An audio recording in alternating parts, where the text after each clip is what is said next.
Thank you for joining us. I'm David Lowe. I'm the with Juliet McMullen. I'm co-director of the Center for Health Disparities Research. I'm also a professor of biomedical sciences with background in immunology, and I'm also the lead on this research project funded by the center on environmental exposures in childhood asthma. And I just wanted to give a little brief introduction to how this project got started. It's based on the observation that asthma rates near the Salton Sea, childhood asthma especially, are about 3 times higher than they are in the rest of California. And so while the high levels of dust have been often pointed to as a cause for the disease, that really hasn't led to a lot of specific action and research and understanding the problem. And our interest was in the fact that although there are high dust levels in other parts of California, such as, say, the Central Valley, as well as other parts of Coachella Valley, the incidence of asthma is not the same as we see near the near Salton Sea. And so a few years back, about 5 or 6 years ago, we had started the Breathe Center to bring together interdisciplinary collaborators to address more general topics on air quality and health impacts. And this became an interesting focus in the Salton Sea issue, and we began some research on that area. Part of that effort was something that Ann Cheney had started, which was to go and work with the community to look at the experiences of asthma and to gain some additional information from the community in terms of what the issues would be. And once we started we're able to get this funding for this project, which has a whole range of interdisciplinary collaborators from climate scientists, ecologists, microbiologists, engineering researchers, as well as biomedical sciences. We set out on this really complex task to try to identify the issues behind childhood asthma in the region, the mechanisms, and a lot of the other issues that could help us understand the disease, the impact on the community, as well as maybe lead to some targets for action. So as I said, it's absolutely wonderful, talented, interdisciplinary team. And I'm hoping the conversation today will get into this really important aspect of working with the community and trying to develop approaches to the research that can further assist us in our biomedical and other related research on asthma in the community. So let me hand this over to Ann, and hopefully get a very interesting discussion going. Thank you.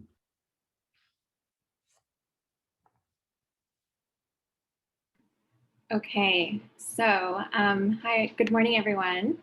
I do want to say that if you haven't yet chosen your language line and you're listening in English, I do recommend you choose English as your language line, especially for the next presentation, which will be primarily in Spanish. If you're bilingual, I believe that you can stay on no line, and that way you can hear both languages, or I don't know, actually. Yeah, I guess you hear both languages. So today I'm going to talk to you about our project, Asma Infantil y Laguna del Salton y Lecciones Aprendidas. So I'll present in English, but I want to emphasize that part of this panel is to disrupt how we traditionally think about doing research. And so you can see we're presenting bilingually in English and in Spanish. All of our slides are in English and in Spanish, and we have interpreters here. And that's because we work with several languages for this project. So I am in charge in collaboration with Maria Posar, who is here today. We are in charge of community engagement and public health research that's part of this project. So as David indicated, this project is quite large, and there are a lot of different perspectives and expertise that have been brought together to carry out this project. This is an image of the Salton Sea. So to illustrate the complexity to this project, Here are the different aims. And these aims will be accomplished over 5 years. So the first aim is community engagement. These are, very, very much synthesized and condensed. So the aims are actually much more complex, but for the purposes of this presentation, I want to just give you some insight into generally what this project captures or encompasses. So Conchita, also known as Conchita and I are leading the community engagement, which also includes public health research. Dr. Will Porter, he is leading investigation over the Salton Sea wind patterns. And Dr. Emma Aronson, she is leading the investigation over the collection of dust from the Salton Sea and analysis of its microbiome. And then Dr. David Lowe is assessing the Salton Sea dust on lung inflammation in animal models. And so you can see that the idea, or what I want to point out is the idea is that the community engagement, participant voice, the voice of the community is essentially threaded through all of the different aims of this project. That is ultimately our goal. So the methods del proyecto, or the project goals. So our goal is to collaborate with members of the community living along the Salton Sea, to collect qualitative data to describe the impact of the Salton Sea on childhood asthma, and then to disseminate study findings, including laboratory and public health findings through social media and political networks. So really thinking about, and I want to emphasize, this is the specific goals of the community engagement and public health part of this project. But really thinking about ultimately, how can the things that we're doing in this project, the research activity, the information that we're generating, the research results, how can it then go back into the community and inform practice and policy and public health in the context of the community? And of course, the communities that we're engaging and working in are those living in the Eastern Coachella Valley, many of whom are identify as Latinx. There's also a very large indigenous population of Purépecha, which I will talk a little bit more about in a moment. So this is a broad overview of our collaboration. You can see that we have our investigative team, community academic partnership, I should say. Conchita Maria Posar, she is our community investigator, a community researcher. Here's myself, leading efforts around public health and community engagement, Dr. Porter, Dr. Aronson, and Dr. Lowe. And then here you can see, this is our community advisory board. So we meet quarterly with our advisory board, and they offer advice and input on different aspects of the project, thinking about how can we move things forward, being very mindful of including the voice of the community. So I have to say, I created this presentation in Spanish and English, and I keep just wanting to say everything in Spanish. So my brain is getting a little confused. So I want to emphasize that we are not only doing this research in English and Spanish, we're also doing it in Purépecha. So Conchita is a native Purépecha speaker. She's bilingual in Purépecha and Spanish. And in collaboration with her family and community members in Michoacán, Mexico, which is where she is from, we're able to also translate the work that we are doing from Spanish to Purépecha as well. So the Purépecha community in the United States, specifically in the Eastern Coachella Valley, is the largest, of what we know, it's the largest Purépecha community in the US. At least we believe it is. And Conchita has shared with me some of how her community is able to understand that it is one of the largest communities of Purépecha, identifying Purépecha speaking indigenous community in the US by an annual dance that's called Danza de los Viejitos, which is dance of the old people. And one of the things she shared with me is recognizing the number of young individuals who are involved in that dancing helps them understand the growth of their community and how many individuals are within their community. So this is where Conchita is from, and the majority of individuals in the Eastern Coachella Valley, they are from this particular community in Michoacan, Mexico, Ochumicho. And you can see it's quite far from the Eastern Coachella Valley. This is the Salton Sea right here. So you can get a sense that individuals who are from Michoacan, Mexico, that they are quite a ways from their hometown, but there's still a lot of sharing and communication. And as I mentioned earlier, in this project in particular, anything that we translate is in communication and collaboration with individuals living in Ochumicho. So one of the things that we wanted to talk about today, and this will be a theme that goes through each of the presentations, is the idea about data and timelines. What do they mean, and how do they have different significance based on the vantage point of individuals engaged in the research? So what does the data mean to an investigative team? And I use the term investigative team very broadly to capture that there's many different kinds of investigative teams. So if we were to think of traditional research, then we might think more so along the lines within this paradigm that the research and the data, it's developed by investigators. However, if we think about community-based participatory research, which is the kind of methodology, well, I'm sorry, it's not a methodology, an approach that we are using within this project, then really we think about how data, how research are co-created, and they're designed and developed by communities and academics together. When we think about publishing data, for instance, often a traditional paradigm framework is we publish in scientific journals, and then once accepted, we can disseminate publicly. So that might mean in an op-ed piece, that might mean in a brochure, for instance, to that might get in the hands of community members. But the gold standard is typically we publish in academic journals. When we think about Cbpr, for its acronym in English, we're continuously sharing information about what we're learning, what we're co-creating together, and how it can be shared within different spaces in the community. When we think about who owns the data, often we think that it's owned by the investigators and the institutions.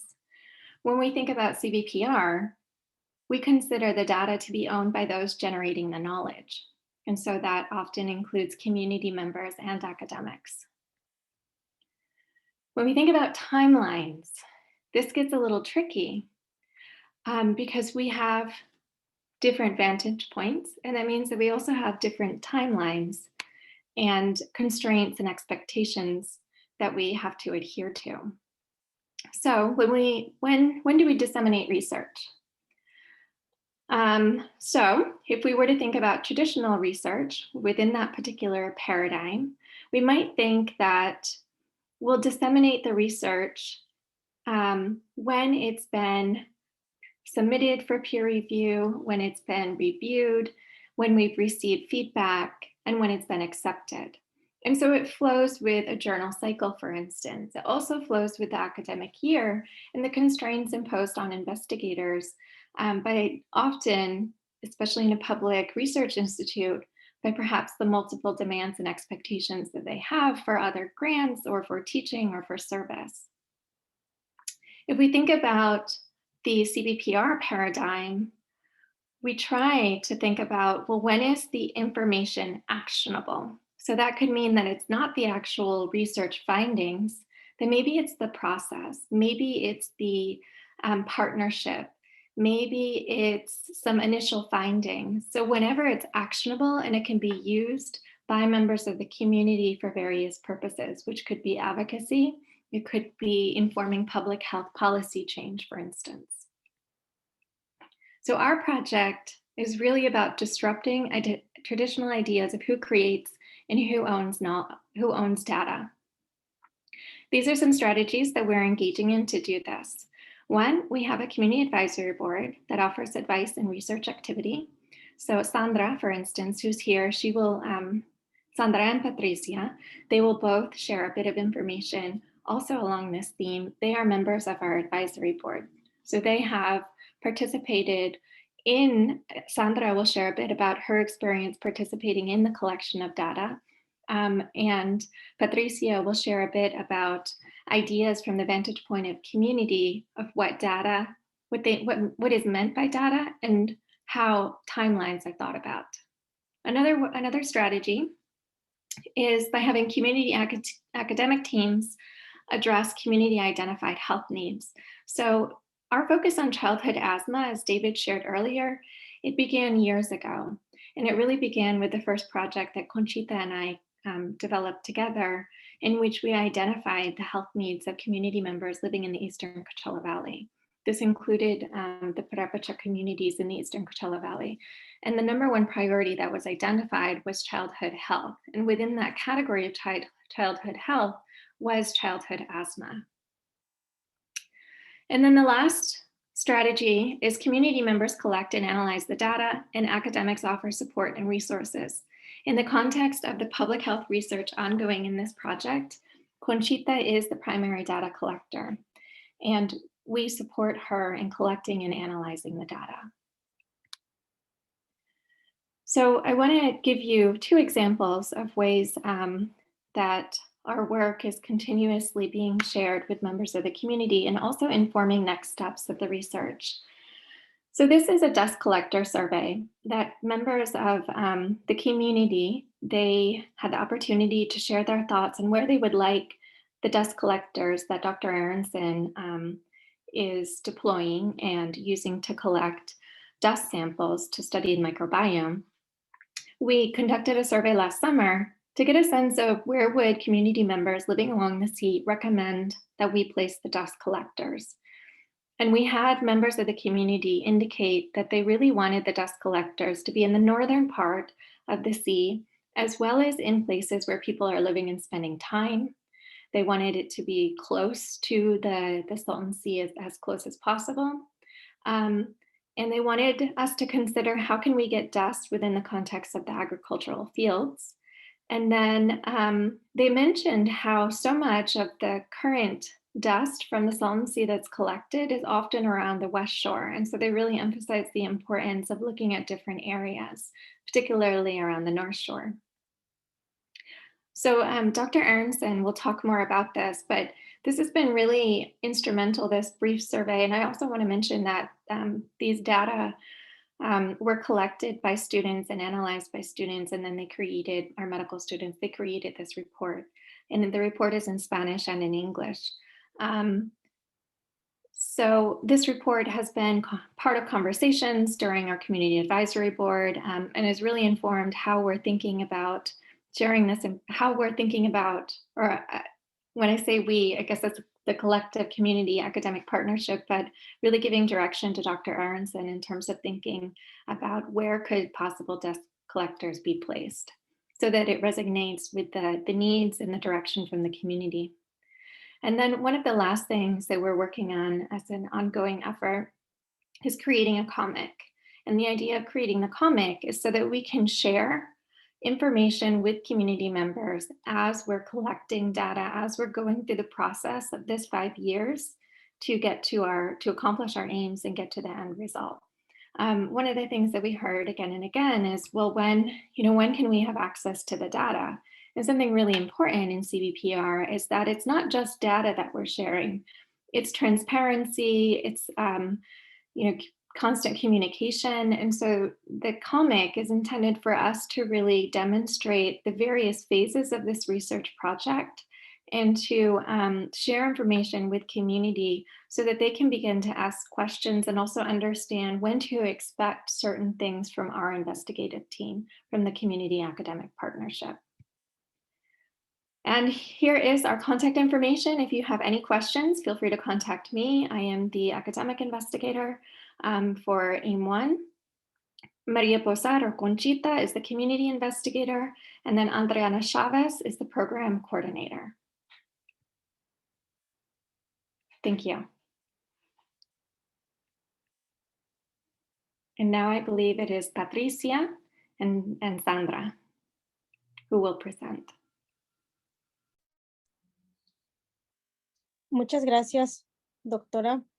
por la presentación que hizo para miembros de nuestra comunidad y miembros de académico. Muy buenas tardes, mi nombre es María Posar, pero todos me conocen como Conchita Posar. Soy la investigadora comunitaria y quisiera introducir a mis compañeras para que ellas hagan su presentación por 10 minutos y enseguida el público puede hacerles preguntas. Por favor, cada público tenga en mente que va a tener un lazo de 2 minutos o 1 minuto para hacer la pregunta para que podamos todos preguntar. Entonces, muchas gracias, compañera Patricia. Puede hacer su presentación. Y quisiera introducir un poco a mi compañera Patricia. Ella es Patricia Leal, es programa de Asuntos Medio Ambiente con Alianza y residente del este del Valle de Coachella. Entonces, ella se ha comunicado con nosotros porque también es miembro de Alianza, que es una organización que está preocupada por el bienestar, por la seguridad en general de las comunidades rurales. Y es así que nuestra compañera Patricia va a hacer su presentación hoy. Muchas gracias, compañera. Puede hacer su presentación. Muchas gracias. Buenos días. Para empezar, Patricia Leal y conmigo también está Sandra Ramírez. Vamos a estar presentando. Sandra Ramírez es miembro de la comunidad también del este del Valle de Coachella, al igual que fundadora de Coachella Valley Parents. Entonces también ha estado involucrada mucho, no solamente en cuestiones generales y importantes de la comunidad, pero también en esta investigación más a largo plazo. Sahar, si podrías compartir la presentación, por favor. Y con eso voy a hacer mi parte en inglés, pero Sandra lo va a compartir en español su sección. So with that, we'll go ahead and get started. Sahar, if you don't mind sharing the presentation just briefly. Sandra is also a longtime community resident in the Eastern Coachella Valley and also founder of Coachella Valley Parents. And today she'll also be co-presenting with me specifically on her engagement in the research as well as a community member and advocate. So just a little bit about our presentation, right? As Anne really uplifted, just sharing a little bit in regards to the historical research approach, what we've seen, and not only in the Eastern Coachella Valley, but across California and across, as you think about research and investigation and traditional historical research approach, it has been in a way where specific researchers may apply for a specific grant, come to the community, do their research, think that they have the solutions to the answer, and do their research and then publish. And then where does that information go? Who knows about it? How does it benefit the community? And, you know, because of that historical approach, now you encounter communities like the Eastern Coachella Valley where there's a lot of skepticism, right? A lot of questions of, another research is coming. What is going to be the process? How do we ensure that this process is intentional?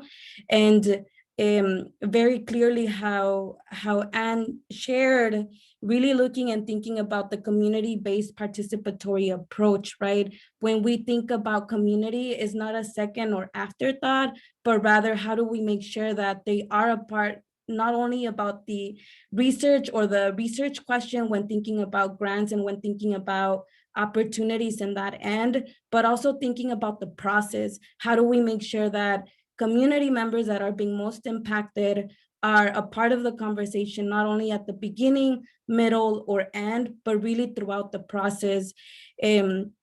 Because at the end of the day, it is the community that is going to be impacted. And essentially, these are the answers, or this is the investigation that could potentially encourage actionable solutions when thinking about these larger issues. Specifically, when we think about the Salton Sea in specific, we know that it's a large conversation. There's a lot of issues happening, a lot of different stakeholders that are part of this conversation. Nonetheless, we should ensure that community residents are a part of that voice. When we think about data and what does data mean to community, right? We really want to know, when we think about research, we know that it takes time. we know that within 2 to 3 months, you're not going to have data, or you're not going to have information that is really going to impact or provide recommendations for solutions. We understand that it takes time, but through this process, it's really thinking about what information throughout the process, if this is a 5, 6, 7-year research investigation, how do we make sure that throughout the process, we're able to share this information, right? So I do agree that this goes back to what is data and actionable data or information that can be distributed throughout the process. When community thinks about data, it's definitely coming from the approach as these investigations are happening. What are some of the initial some of the initial findings that could be shared with community? And I think for the most part, it's really lying back again regarding accountability and transparency when we think about these research approaches. So I think to the extent possible, as we think about data sharing and what are some of those findings, we know that a lot of that information is very technical and could be very technical. To the extent possible, how do we make sure that this information is broken down? And with that, I'll go ahead and share it and pass it to Sandra to the next slide. And Sandra will be sharing a little bit more about her experience as a community member, both in research, being in the research space, as well as an advocate.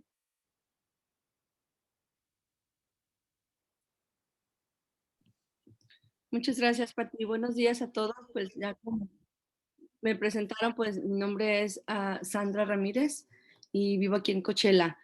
Los datos importantes para la toma de decisiones es importante para mí porque yo tengo ya viviendo en el Valle de Coachella, en el este específicamente, más de 20 años. Y hasta ahorita yo he visto cómo diferentes organizaciones o diferentes, se han hecho diferentes investigaciones, han recolectado encuestas y no ha pasado nada.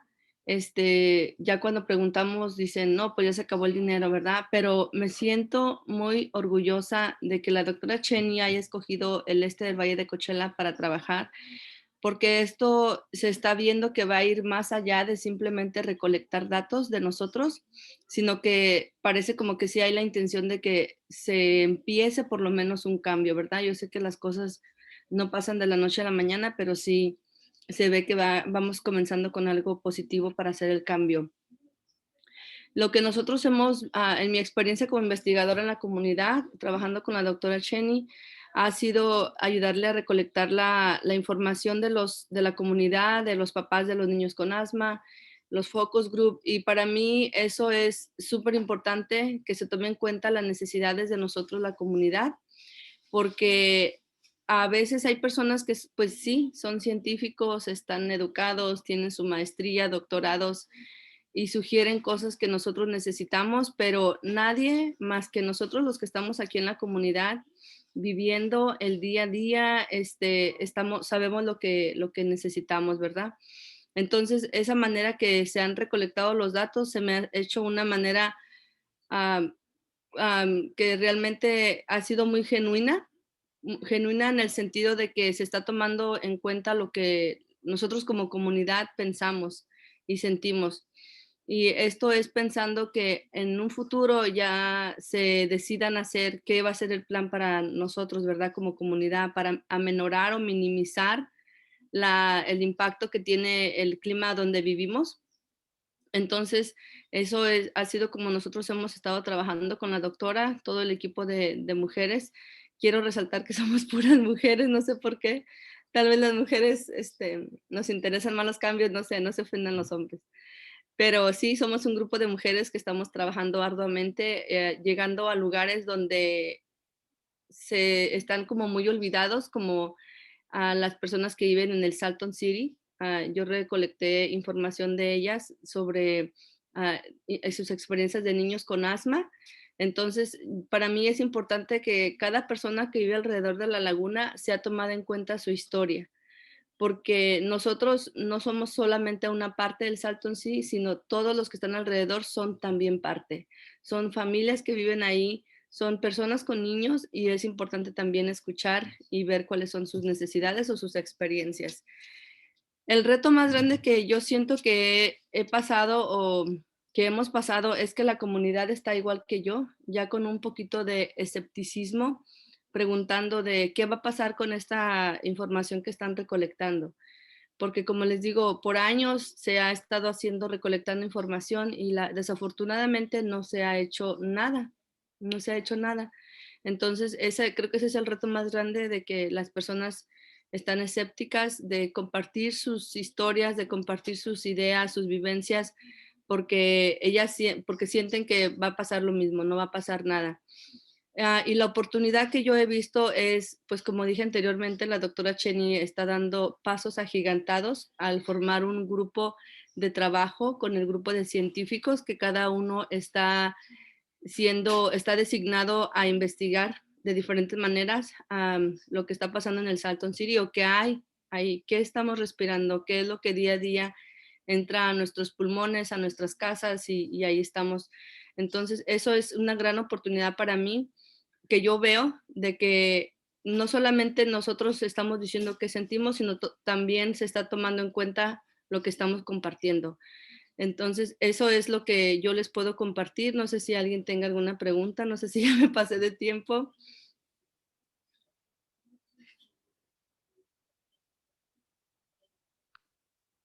Porque yo me puedo Muchas seguir gracias. hablando. Ok. Sí, muchas gracias, Sandra y Patti, por presentar. A Sandra, miembro de la comunidad, que es parte de la Junta de Asesores, a Patricia Leal, que es parte de Alianza. Muchas gracias, compañeras, por hacer su presentación. ¿Alguien quisiera hacerles una pregunta a ellas?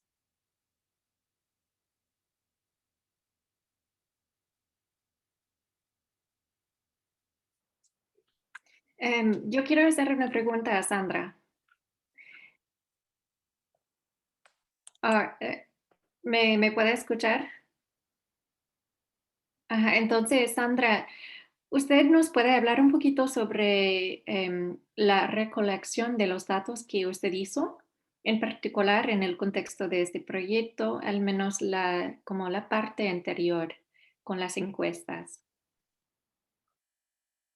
Sí, yo me di a la tarea de buscar, perdón, quiero compartir el reto que, ay Dios, el reto que se presentó cuando era la recolección de las encuestas, era porque teníamos que buscar personas con hijos con asma. Entonces creo que ahí ya era un reto, porque hay muchos niños, pero pues gracias a Dios no todos tienen asma.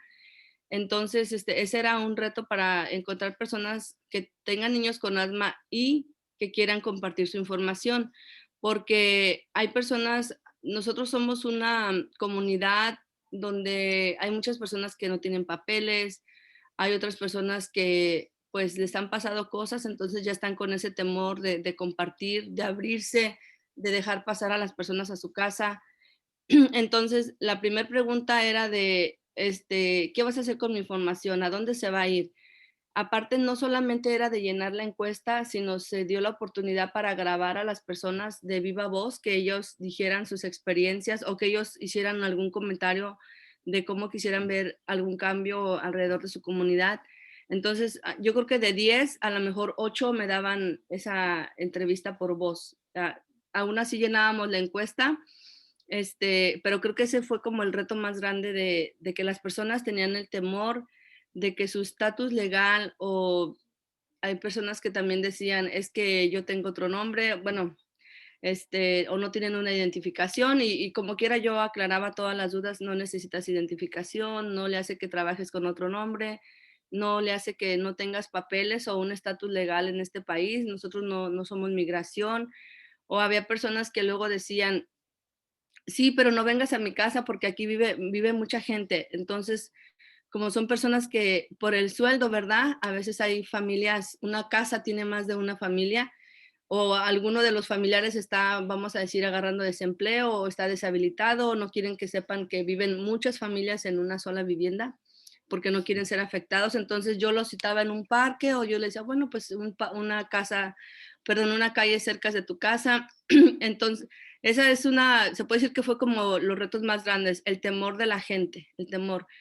Y otra cosa que una señora me dijo, pensó que me había mandado a servicios sociales porque me dijo, ya te dijeron que llevé a mi hijo 2 veces al doctor este mes, y yo no, no tiene nada que ver, solamente quiero recolectar la información, cuál es tu experiencia con tu niño que tiene el asma. Entonces, creo que ese fue como uno de los retos. Y la satisfacción muy grande para mí de recolectar esas encuestas fue de escuchar que las personas no solamente se quedan con lo que les da el doctor, sino para mí eso tal vez son tradiciones o es una cultura, es parte de la cultura, pero para mí es más que eso. Para mí es cómo ellos, con el afán de ver a sus hijos saludables, estaban recurriendo a muchas cosas naturales, lo cual, como les digo, eso es parte de nuestra cultura, pero también va más allá, ¿verdad? Cómo el amor de madre traspasa todo y con el afán o la intención de querer ver a sus hijos mejor, pues ellos estaban recurriendo a cosas naturales. Ya después, cuando creo que nada más es de darse a conocer, ya luego la gente misma me decía, tengo otra mamá que también tiene el asma, entonces, y también me di cuenta que tenemos muchas personas que no saben escribir bien o no comprenden cosas muy sencillas como llena la cajita o táchala, no, cosas que tal vez para ellos son muy técnicos. Y me dio un poquito de ternura de ver cómo mi comunidad pues necesita mucho apoyo en ese sentido de cosas muy sencillas que ellos no lo podían manejar. Y lo que también, como les digo, yo traté de expanderme, no solamente las personas de North Shore, Meca, Oasis, yo quise que fueran escuchadas las voces y las necesidades de las personas que viven en el Salton City, la ciudad. Desert Shore, todo allá, porque para mí era importante porque ellos viven muy, muy cerquitas también de la laguna y también son parte de, aunque no sean, yo sé que traspasé fronteras porque ya es el condado de Imperial, pero igual yo siento que tienen que ser escuchadas, esas necesidades. Entonces, mi experiencia fue, como les digo, con muchos retos, pero muy grata porque era con la esperanza de minimizar, amenorar o erradicar totalmente esos factores que influyen para que sus hijos estén pasando por el asma. Y también era un poco esperanzador porque muchos de ellos me decían, ¿y para cuándo van a limpiar la laguna? ¿Y para cuándo ya se va a quitar? Yo no, era esperanzador y comprometedor porque yo vivo aquí en la comunidad y si las cosas no pasan van a decir, ay, Sandra no dijo nada, Sandra no cumplió. Pero sí, gracias. Si hay otra pregunta, aquí estoy para contestárselas. Gracias, doctora. Muchas gracias, compañeras, por presentar a Sandra y Patty. Pensé que iban a ser presentaciones divididas, pero ahora quisiera introducir a la doctora Aronson, que es profesora de la Universidad de Riverside, y ahora nos va a presentar ella, porque ella está haciendo la recolección del polvo, que es lo que las comunidades están respirando. Entonces, doctora Aronson, si nos puede hacer su presentación, por favor, y luego pasamos a hacer algunas preguntas.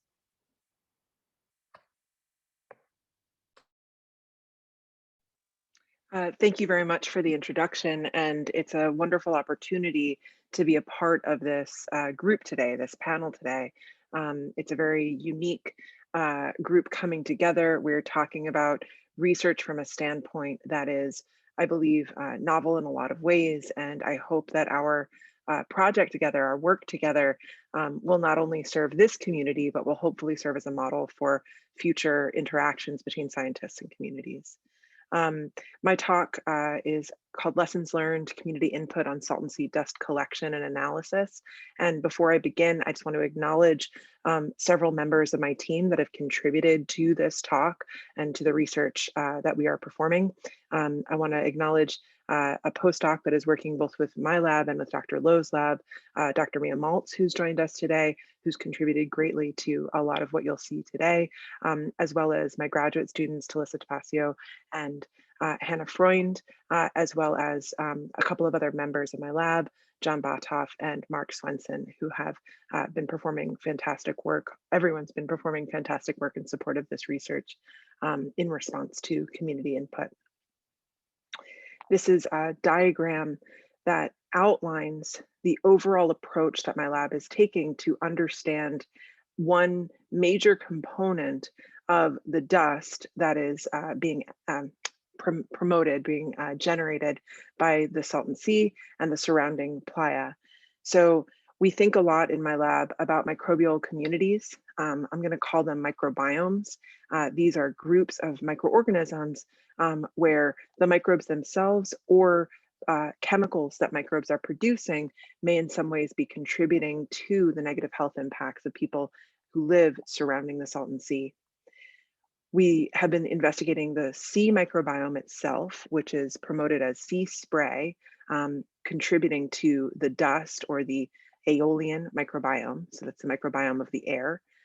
In addition, we study the playa microbiome, as a lot of the dust is being generated as the sea recedes because it's receiving less water.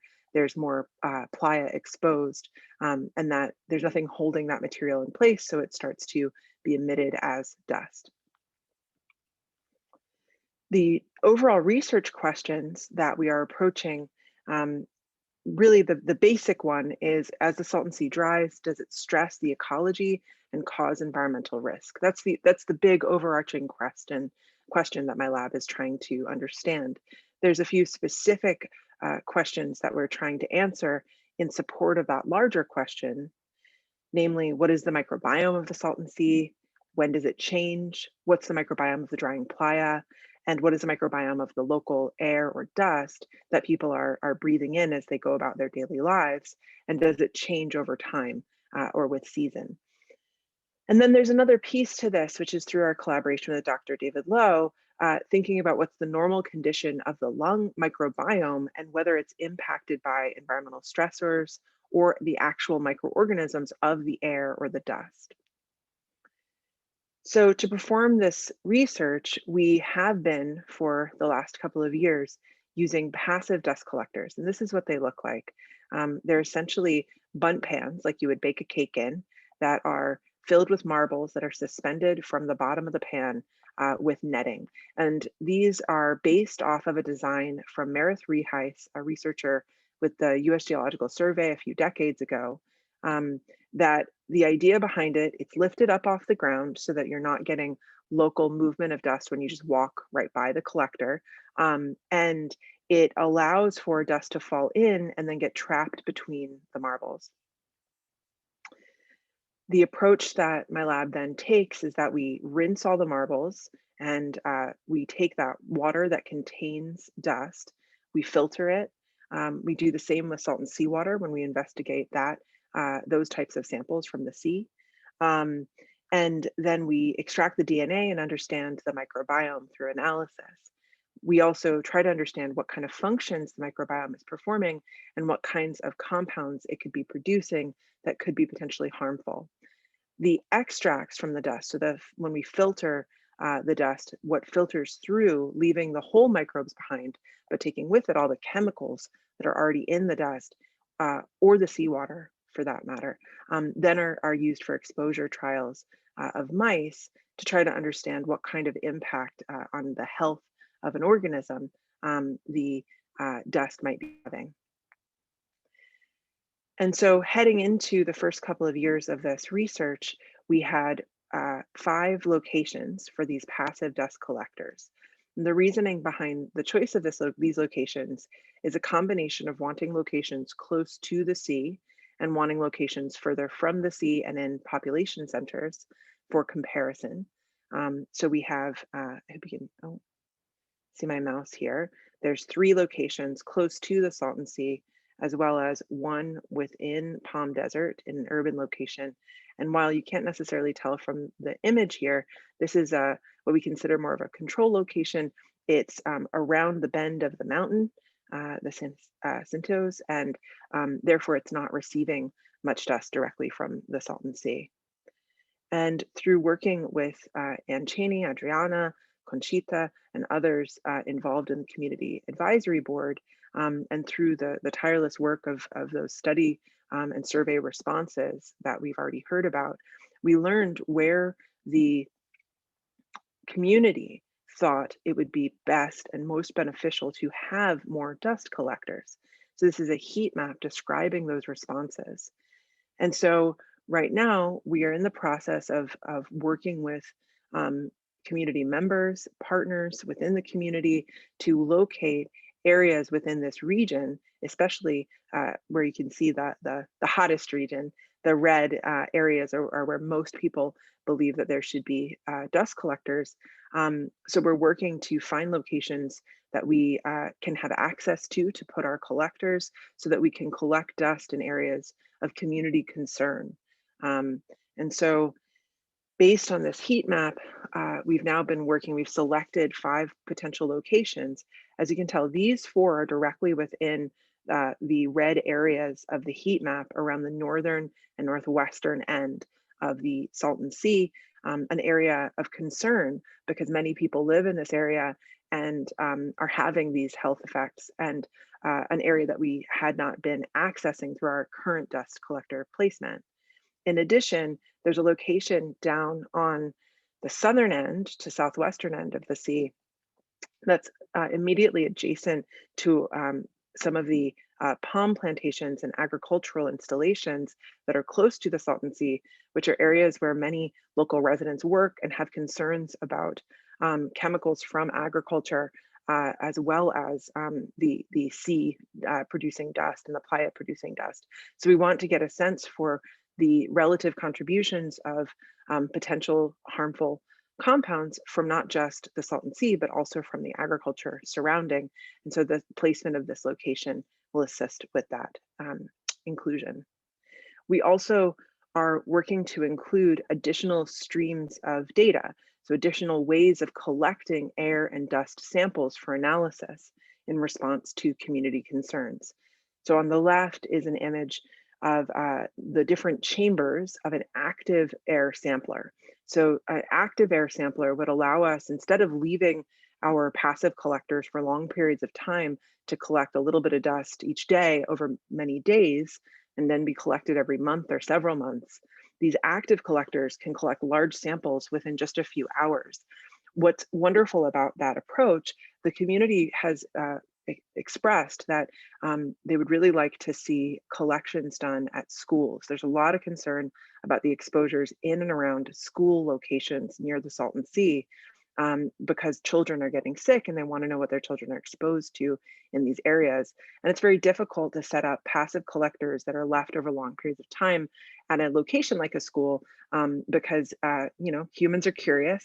We want to know what's going on in a bunt pan on the top of a pole.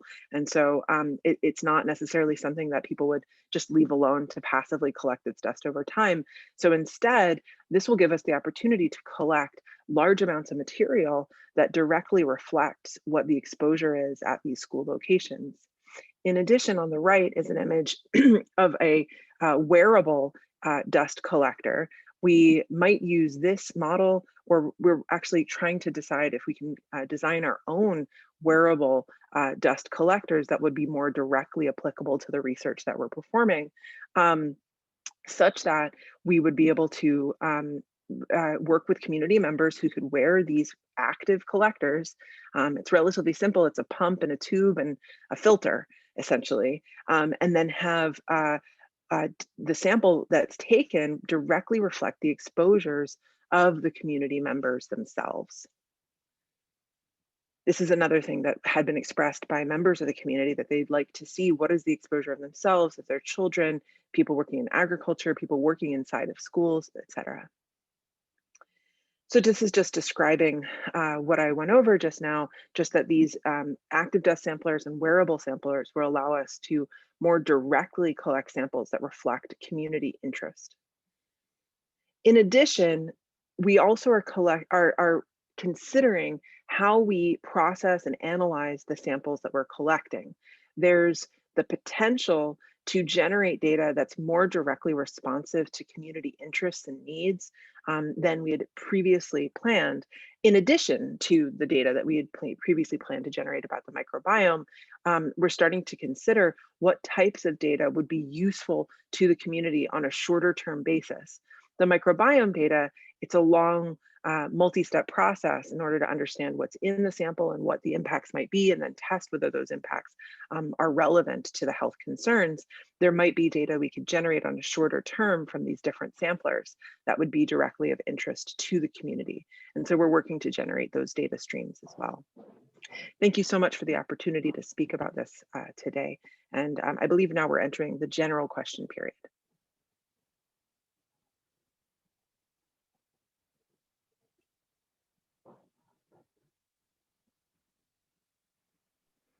¿Y Conchita? Gracias, doctora Aronson, por su presentación. Muchas gracias también al público que no está aquí, el que escogió los lugares donde podríamos poner los recolectores a todo nuestro equipo de trabajo. Verónica Martínez, ¿tiene una pregunta? Sí. En el área de Salton City no se va a poner ningún recolector. Doctora Emma. So Emma, Yes? in Salton City, could there be a dust collector? So absolutely. So these are the first 5 locations that we've identified. The idea is that over the next few years, we'll continually add collectors still in response to the survey and any future surveys and work that we do with the community. So currently, these are areas that are of community interest that also we believe that we will be able to have access to these locations. I didn't go into those details, but that's what we're still working out. And over time, we'll try to add to that list of locations, including Salton City. Salton City is certainly of interest to us and in response to the community. Yo había dado unas locaciones, no sé si no eran accesibles o no les funcionaba para la investigación.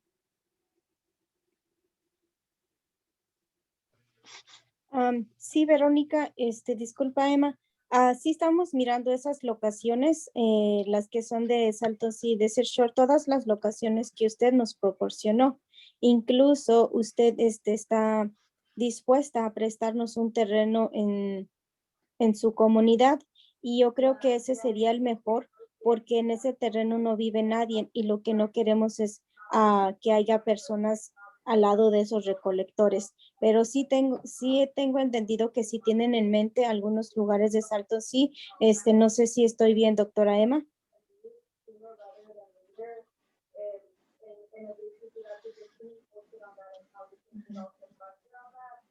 Sí, ok. Yo creo que Gracias. sí. Gracias. Sí, Verónica, estamos a paso de tortuga, pero ahí vamos. Está un poco concluso esto, pero sí los tenemos en mente, no se me preocupe, y estamos, de hecho, este mes estuvimos trabajando en esas áreas de su comunidad. Tal vez la doctora Emma todavía no tiene información porque nosotros le estamos pasando la información a base como ella también nos los está pidiendo. Pero muchísimas gracias por su pregunta y le agradezco mucho que esté aquí. Y quisiera hacer una pregunta yo directamente a la doctora Emma.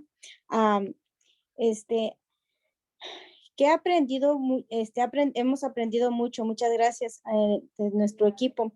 ¿Cuál fue una de las conclusiones más importantes del estudio? Tal vez no sabía antes y ahora sabe. Doctora Emma, ¿qué fue lo que usted está aprendiendo más de nuestra comunidad que a lo mejor usted pensaba y ahora está en conclusión que sí está o ha descubierto algo más?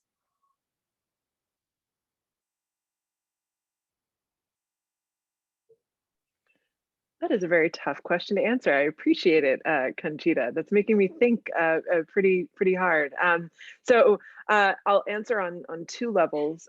In terms of data we've been generating, while this isn't a data-based presentation, we have been surprised at some of the microbial groups that we're seeing in the salt and seawater and in the dust, and we're trying to understand what kind of impacts they might have. So we're excited that there'll be some interesting or surprising data we can share with the community, hopefully in not too long as we work through our pipeline of analysis.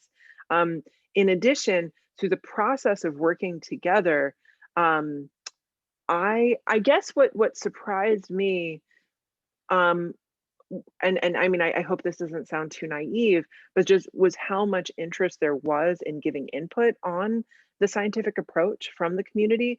I didn't know. I've never done a research project like this that was partnered with the community, and I didn't know how much interest in giving input there would be.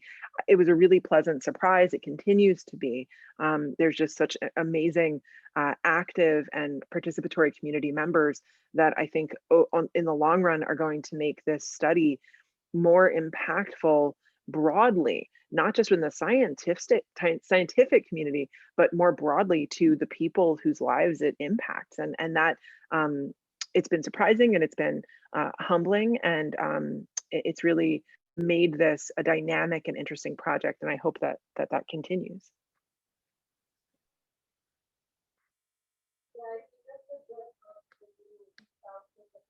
Muchísimas gracias, doctora Emma, por esa respuesta que nos hace sentir un poco muy acogedor, porque eso es lo que nosotros hemos estado queriendo desde hace mucho, que los investigadores se involucren con la comunidad y que nosotros los podamos seguir hacia su trabajo.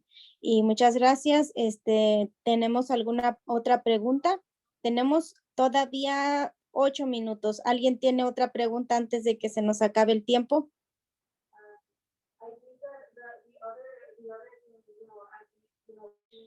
Creo que tenemos una pregunta en el chat y dice, tiene mucho sentido. ¿Usted piensa lograr expandir este tipo de proyectos colaborativos en otros laboratorios o proyectos?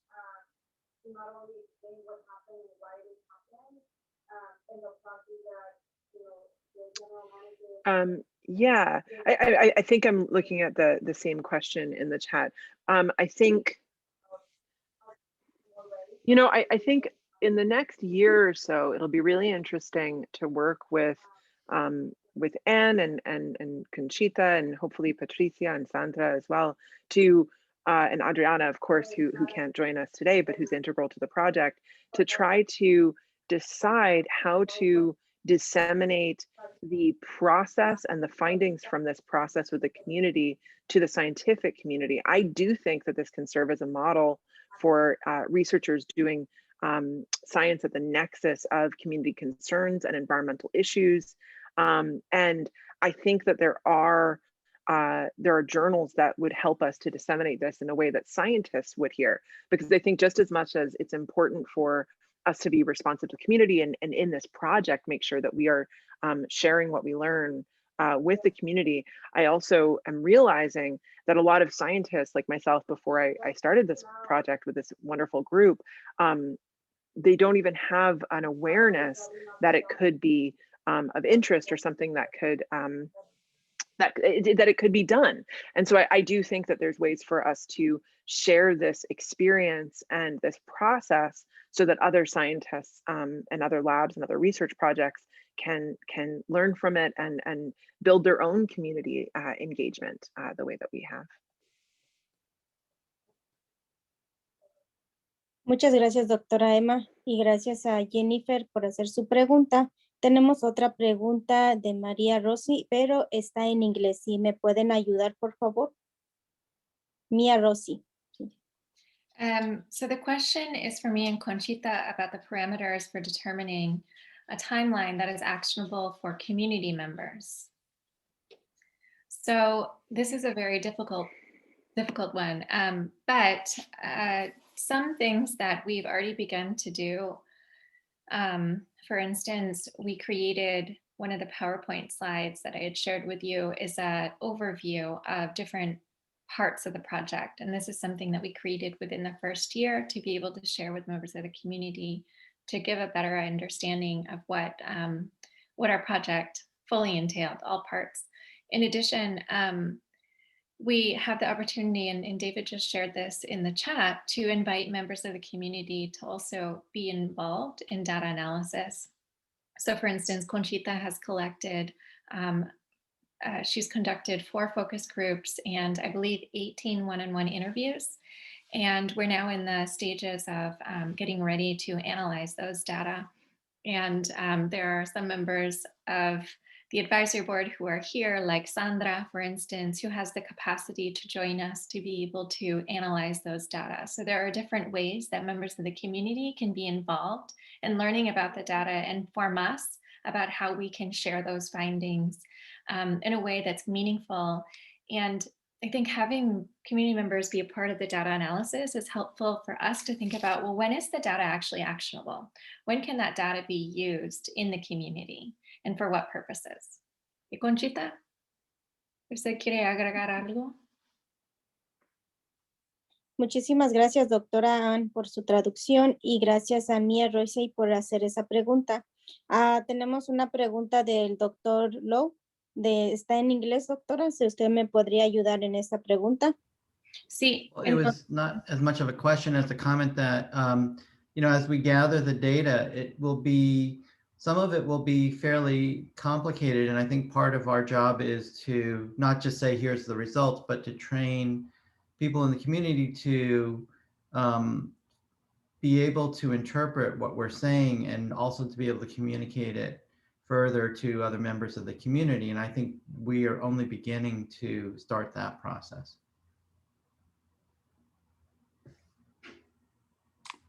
Muchas gracias, doctor Lowe, por su respuesta y su muy buena respuesta que me hace sentir a mí un poco mejor para poder pasarle la voz a mi comunidad. Entonces, tenemos todavía 3 minutos para alguien más que quiera hacer una pregunta para la doctora Aronson, la doctora Chini, doctor Lowe, para Sandra o Patty, antes de terminar nuestra sesión. Lupita, perdón, Conchita, yo quería contestar una pregunta que surgió después de que Patty y yo hicimos la presentación, y esta era de Rubí. No sé si todavía está Rubí con nosotros, pero igual la voy a contestar. Dice, ¿cuál fue una de las conclusiones más importantes del estudio?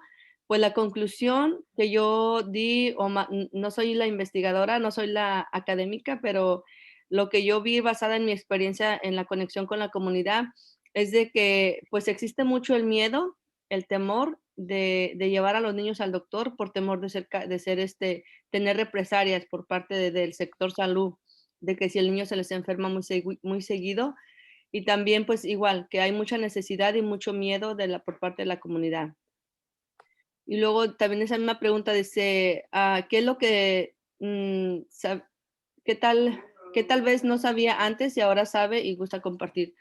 Pues eso mismo, de que hay muchos niños con asma, y lo que sí descubrí gracias a la doctora y a los investigadores, que es un tipo de asma diferente al asma regular. Entonces eso también es lo que nos hace como únicos, porque no es un asma regular, es un asma, no, corríjame doctora si es que dijeron que era un tipo de asma como inflamatorio. Y también lo otro es de que hay una falta de comunicación por parte de los doctores con los padres, porque hay niños que les están dando medicamento para el asma, pero no les están diciendo, tu niño tiene asma. Entonces esa es una falta de comunicación por parte del doctor hacia el paciente, los padres. Y lo otro también es de que hay personas que, o más bien los doctores no les están, hay niños que tienen asma y los doctores no los están medicando como tal. Entonces hay un poquito de falta de comunicación por ese lado. Gracias. Sí. Doctor Lowe, ¿tiene una pregunta? Well, I wanted to answer Sandra's comment. We are hoping that we can begin clinical studies on the kids. It's been difficult right now because there are, even though we have pediatricians working in Coachella Valley, there are so few, because of the pandemic, there are very few actual in-person patient visits. So it's difficult to do this kind of work. But there are a couple of points I'd like to make. One is that doctors are prescribing medications, and we need more careful look at whether or not the medications actually have benefit to the kids. And I think that's one thing we need to study. If they give them an inhaler, we need to follow up and say, does it actually help? The thing is, if it works, then, you know, regardless of what the actual mechanism or kind of asthma it may be, if the drugs have benefit, then we're still doing the right thing. The question of what kind of asthma or what kind of disease is in some ways more of a concern to the scientists and maybe less of a concern to the children and families if the medications work. On the other hand, if we understand the cause of disease and say, maybe we can find better ways to treat it, or even find ways to address what the problem at the Salton Sea is that may be the cause of the disease, well, that could be very important to everybody. So I think there's work to be done, and I'm glad we're able to communicate with the communities to discuss these things, because we want to be able to contribute to the advocacy and talk to legislators, you know, agencies that are not doing the work they need to be doing, but maybe we can help instruct them on what really needs to be done.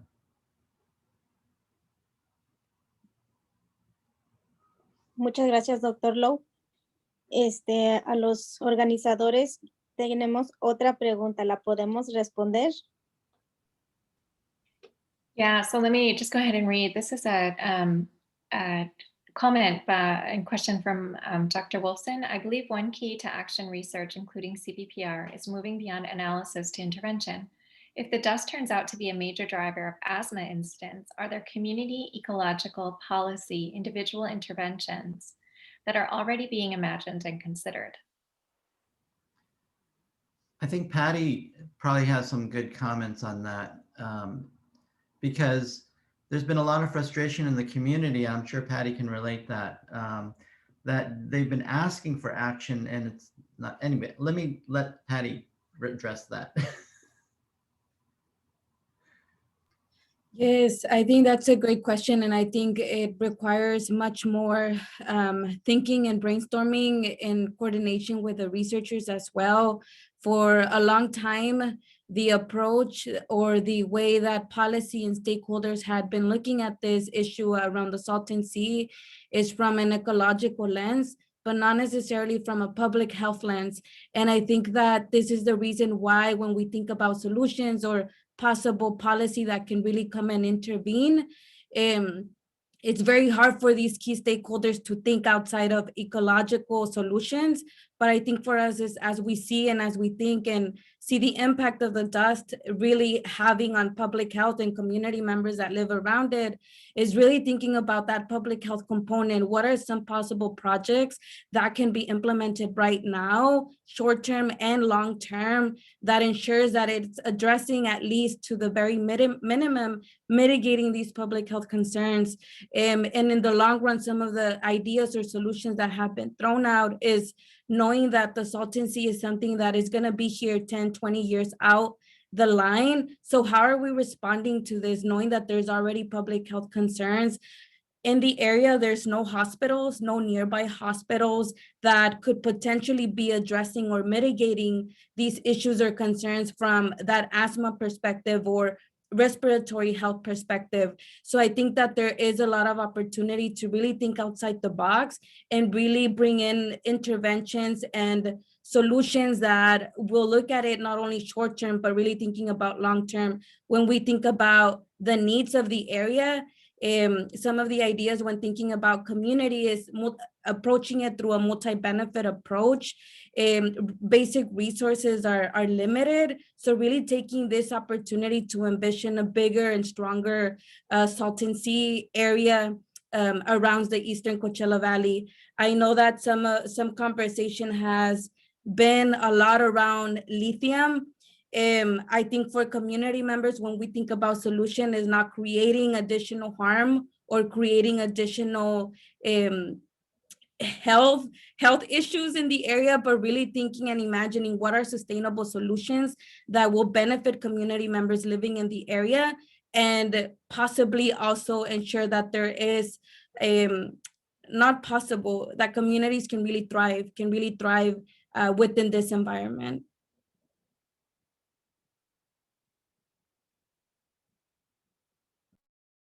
Muchas gracias a todos. Muchísimas gracias, Patti. Ya terminamos nuestro tiempo. Nuestra compañera ya nos va a sacar en unos minutos porque nos pasamos 5 minutos. Solamente les quería hacer la invitación a nuestra siguiente presentación, que también es por parte de miembros de la comunidad del COVID Staff. Hicimos una investigación sobre el acceso a las pruebas de COVID y eso va a empezar a las 10:20. Muchísimas gracias a todos nuestros espectadores que nos acompañaron. Les pido una gran disculpa de si he hecho algunos errores. Es que no estoy en casa. En mi casa no tenemos electricidad desde el miércoles y estoy un poco extraña en un lugar, pero muchas gracias a mi compañera Patti por ayudarme y muchas gracias. Que tengan muy buen día y disculpen mis errores, por favor. Muchas gracias a todos y Conchita y a todos. Thank you, everyone. Thank you so much. Gracias.